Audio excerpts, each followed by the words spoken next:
Guys, welcome back to study with Simran. तो आज हम लेके आए हैं basic concepts of macroeconomics, जो नेशनल इनकम एंड एग्रीगेट्स का सेकंड यूनिट है। ये चैप्टर है तो छोटा, लेकिन इट्स आल्सो वेरी इंपॉर्टेंट।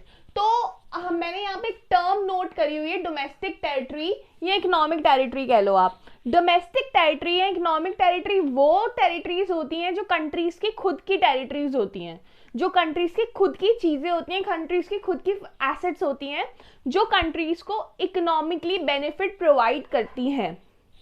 जैसे मैंने यहाँ पर कुछ एग्जाम्पल्स भी लिख रखे हैं डोमेस्टिक टेरिटरीज के, जैसे शिप्स एंड एयरक्राफ्ट्स। अब एयर इंडिया हमारी गवर्नमेंट एयरक्राफ्ट कंपनी है, राइट। हम एयर इंडिया के जो प्लेन्स हैं, अगर वो इंडिया से यूके जा रहे हैं तो वो जो प्लेन्स अगर एयर इंडिया के हैं वो हमारी खुद की टेरिटरी हो गई। फिशिंग वेसल्स हो गई, ऑयल्स हो गए, जो भी इंडियन टेरिटरी के अंदर आ रहे हैं, जो जो हमारे इंडियन फिशरमैन के हैं, वो डोमेस्टिक टेरिटरी में ही इंक्लूड होगा। हमारी एम्बेसीज हो गई, हमारी एम्बेसीज जो इंडियन एम्बेसीज हैं जितनी भी बाहर की कंट्रीज में, जैसे कि यूएस में जो इंडियन एम्बेसी है, जापान में जो इंडियन एम्बेसी है, वो हमारा सारा डोमेस्टिक टेरिटरी का पार्ट है। तो डोमेस्टिक टेरिटरी वो सारी चीजें होती हैं जो हमारी इंडिया का पार्ट है, जो हमारे इंडिया की एसेट्स हैं, जो हमारे लिए इकोनॉमिक ट्रांजैक्शंस को प्रोड्यूस करती हैं, इकोनॉमिक ट्रांजैक्शंस लेके आती हैं, हमारे लिए फाइनेंसेस क्रिएट करती हैं।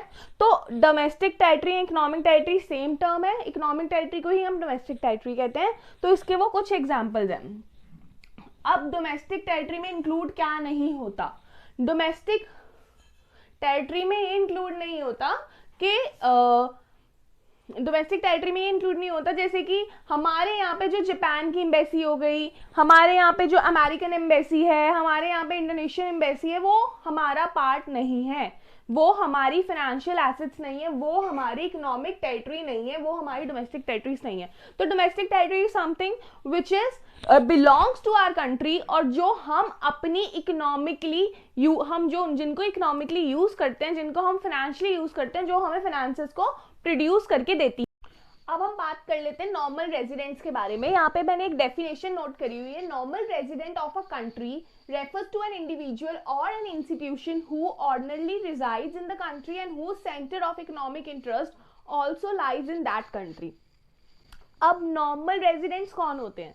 नॉर्मल रेजिडेंट्स वो लोग होते हैं, एक तो जो कंट्री में रह रहे हैं। Basically if I am living in a country, तो इन इंडिया, तो मैं वहाँ की नॉर्मल रेजिडेंट हूँ। एक कंडीशन ये है नॉर्मल रेजिडेंट होने के लिए, और दूसरी कंडीशन ये है नॉर्मल रेजिडेंट होने के लिए कि आपका जो इकोनॉमिक इंटरेस्ट है वो भी आपकी कंट्री में ही है। इकोनॉमिक इंटरेस्ट आपकी कंट्री में है, मतलब कि आप जो पैसा अर्न कर रहे हो, जो भी आप फाइनेंसेस अर्न कर रहे हो, जो भी आप फाइनेंसेस जनरेट कर रहे हो, वो भी इसी कंट्री में कर रहे हो।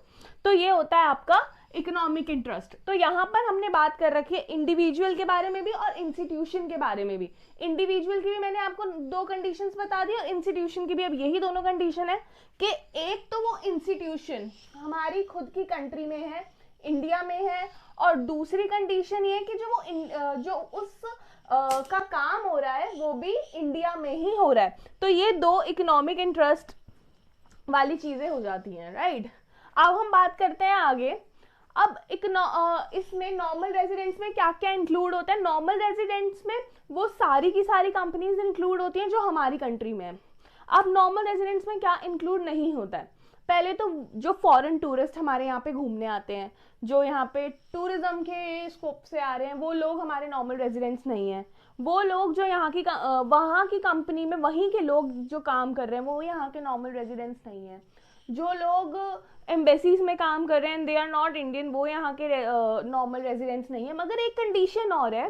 वो कंडीशन क्या कहती है कि अगर कोई भी इंसान, जैसे मान लो if a American is working in US embassy in India, और वो अमेरिकन 100 दिन से ज्यादा अगर यहाँ पे काम कर लेता है, तो वो भी एक नॉर्मल रेजिडेंट की कैटेगरी में आ जाता है, नॉर्मल रेजिडेंट ऑफ इंडिया की कैटेगरी में वो इंडिविजुअल भी आ जाता है।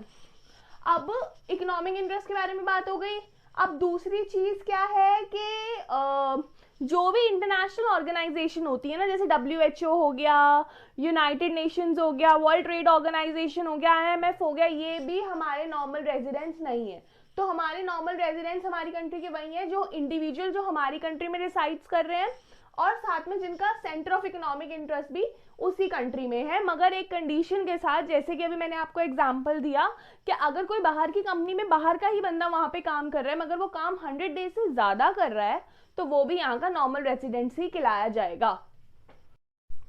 अब let's talk about citizenship and residentship. अब सिटीजनशिप और रेजिडेंटशिप में डिफरेंसेस होते हैं। सिटीजनशिप क्या है?